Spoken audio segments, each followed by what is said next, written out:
Assalamualaikum warahmatullahi ta'ala wabarakatuh.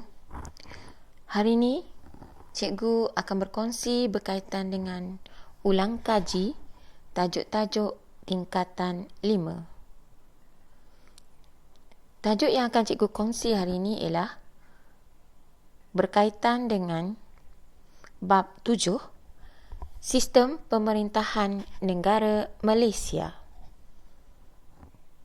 Cikgu fokuskan kat sini ialah tajuk 7.1.3 Kuasa Pemerintahan. Untuk makluman semua murid, Malaysia ialah salah sebuah negara demokrasi berparlimen yang mengamalkan konsep pengasingan kuasa.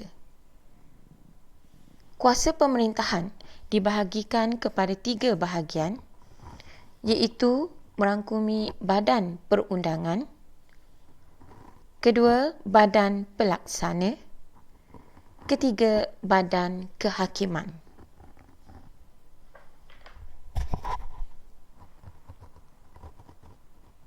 Hari ini cikgu akan bincangkan ketiga-tiga badan pemerintahan tersebut. Pertama ialah badan perundangan atau dikenali sebagai legislatif. Badan perundangan berfungsi untuk menggubal undang-undang bagi menjamin keadilan dan kesejahteraan rakyat.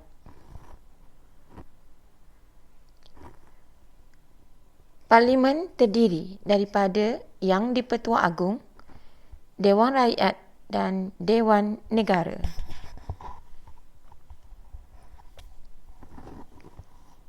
Terdapat perbezaan antara Dewan Rakyat dan Dewan Negara. Dewan Rakyat dan Dewan Negara berbeza dari segi keahlian, iaitu Dewan Negara keahliannya ialah 26 orang, dipilih daripada 13 buah negeri dan 40 orang dilantik oleh Yang di-Pertua Agong yang terdiri daripada individu yang telah berjasa dan cemerlang dalam bidang profesional, perkhidmatan awam atau bidang perniagaan, perusahaan, pertanian, kesenian dan kebajikan. Ahli Dewan Negara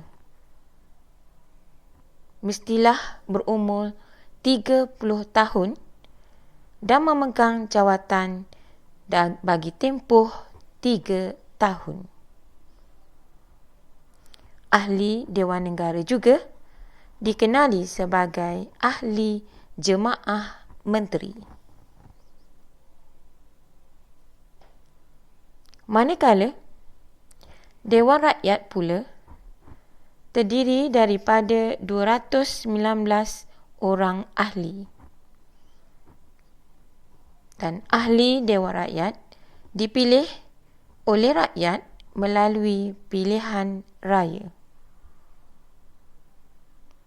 Tempoh jawatan bagi anggota ahli Dewan Rakyat ialah 5 tahun. Kedua-dua Dewan Rakyat dan Dewan Negara akan menggubal dan meluluskan undang-undang di peringkat Dewan Rakyat dan Dewan Negara. Undang-undang yang dibuat di Parlimen ini akan dinamakan sebagai Akta. Undang-undang yang dibuat oleh Dewan Undangan Negeri dinamai Enactment, manakala undang-undang yang dibuat di Sarawak dan Sabah dinamai Ordinance.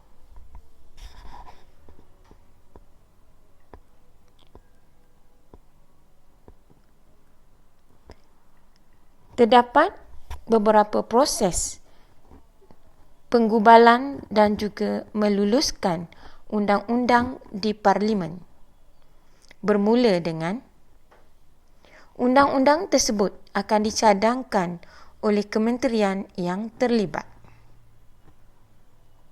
Rang undang-undang tersebut akan digubal oleh Jabatan Peguam Negara. Dewan Rakyat dan Dewan Negara akan mengalami proses pembacaan pertama, iaitu pembacaan tajuk rang undang-undang. Pembacaan kedua di Dewan Rakyat dan rang undang-undang ini dibahaskan. Seterusnya, perbincangan secara terperinci tentang rang undang-undang ini pada peringkat jawatan kuasa di Dewan Rakyat. Seterusnya, pembacaan ketiga di Dewan Rakyat, rang undang-undang ini dibahaskan sebelum diluluskan untuk dikemukakan ke Dewan Negara. Proses ini diulangi kembali dalam Dewan Negara.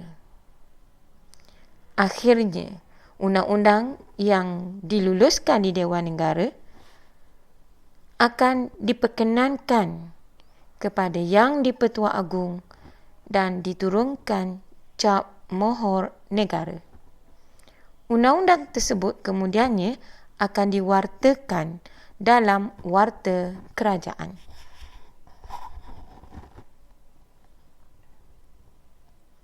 Seterusnya, kita lihat pula kuasa pemerintahan yang kedua dikenali sebagai Badan Pelaksana atau Eksekutif. Badan Pelaksana terdiri daripada Jemaah Menteri atau Kabinet yang merupakan badan pelaksana dasar kerajaan.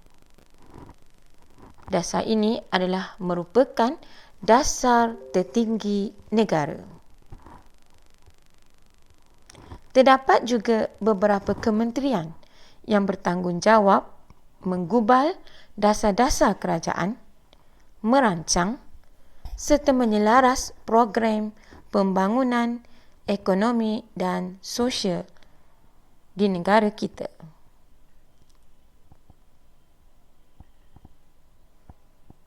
Seterusnya, kita lihat anggota sesebuah kementerian. Terdapat 26 buah kementerian yang bertanggungjawab dalam semua perkara. Anggotanya terdiri daripada seorang menteri yang memegang portfolio dan juga menteri yang tak berportfolio.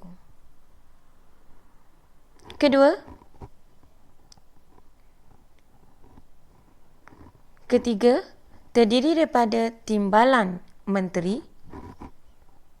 dibantu pula oleh setiausaha parlimen dan setiausaha politik. Seterusnya, terdapat pula perkhidmatan awam di Malaysia. Perkhidmatan awam diketuai oleh Ketua Setiausaha Negara. Peranannya untuk mengawasi perjalanan kementerian dan jabatan kerajaan, dibantu oleh kaki tangan kerajaan yang dikenali sebagai Kumpulan Pegawai Perkhidmatan Awam.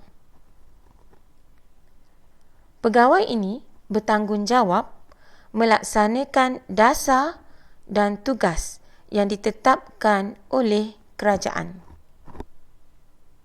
Manakala jabatan kerajaan pula diketuai oleh Ketua Jabatan dengan gelaran Ketua Pengarah. Seterusnya, badan pelaksana juga terdiri daripada badan berkanun. Badan berkanun merupakan badan separuh kerajaan yang mempunyai kuasa autonomi tertentu. Selain itu, badan berkanun juga mempunyai peruntukan keuangannya sendiri dan ditadbir oleh sebuah lembaga pengarah yang bertanggungjawab kepada menteri berkenaan. Tugas badan berkanun ialah untuk mempercepatkan pentadbiran dan program pembangunan di bawah rancangan 5 tahun kerajaan. Seterusnya, yang terakhir, badan pelaksana juga terdiri daripada Suruhanjaya. Peranan Suruhanjaya ditubuhkan di negara kita untuk mengendalikan urusan pelantikan, kenaikan pangkat dan pemantauan disiplin kaki tangan perkhidmatan awam. Antara contoh, Suruhanjaya Perkhidmatan Pendidikan, Suruhanjaya Perkhidmatan Undang-Undang dan Kehakiman, serta Suruhanjaya Pasukan Polis dan Majlis Angkatan Tentera.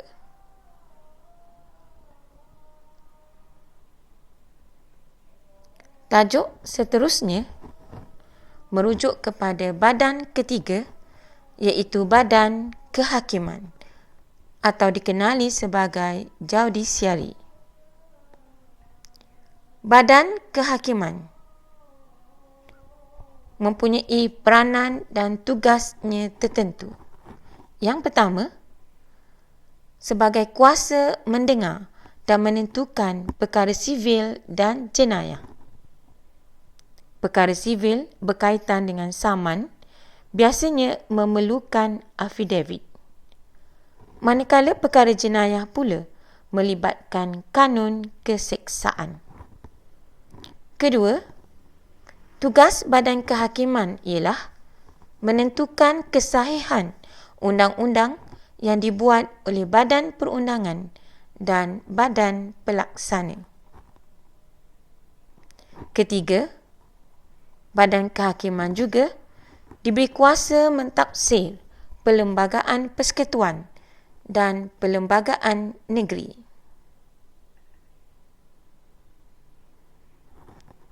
Seterusnya, komponen dalam Badan Kehakiman ialah mahkamah. Apakah peranan mahkamah?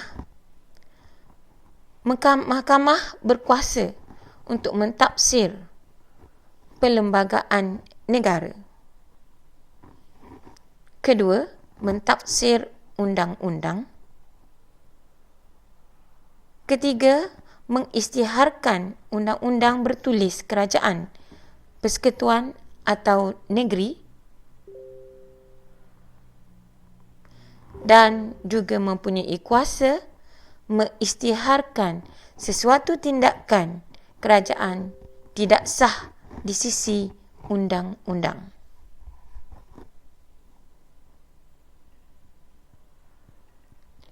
Terdapat dua kategori mahkamah di negara kita, iaitu mahkamah atasan dan mahkamah bawahan. Mahkamah bawahan terdiri daripada mahkamah magistrate dan mahkamah seksyen. Manakala mahkamah atasan terdiri daripada mahkamah tinggi, mahkamah rayuan dan mahkamah persekutuan. Setiap individu atau kumpulan yang tidak berpuas hati dengan keputusan perjalanan mahkamah boleh membuat rayuan ke mahkamah yang lebih tinggi.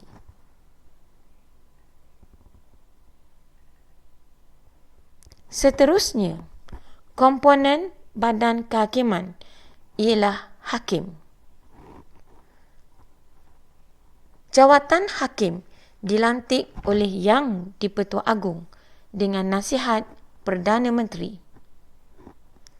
Urusan pelantikan hakim, kenaikan pangkat dan pelucutan jawatan terletak di bawah kuasa Yang di-Pertuan Agong. Walau bagaimanapun, hakim tidak boleh dipecat jawatannya tanpa sebab yang munasabah.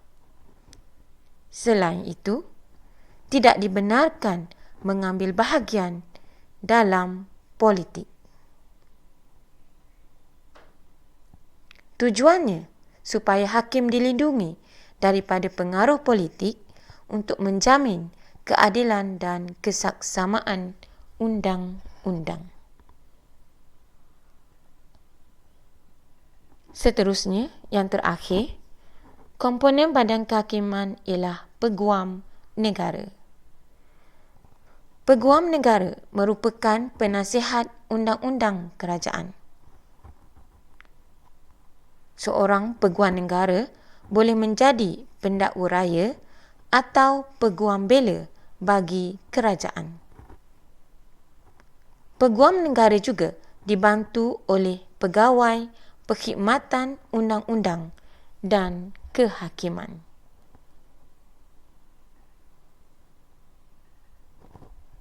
Itu saja yang dapat cikgu kongsi berkaitan dengan tajuk kuasa pemerintahan yang terdiri daripada Badan Perundangan, Badan Pelaksana dan Badan Kehakiman. Pelajar-pelajar bolehlah menjawab soalan latihan yang telah cikgu sediakan di ruangan ini. Sebelum cikgu berundur, cikgu mengharapkan apa yang cikgu kongsi hari ini akan dijadikan panduan kepada pelajar untuk menjalankan aktiviti ulang kaji. Sebelum merundur,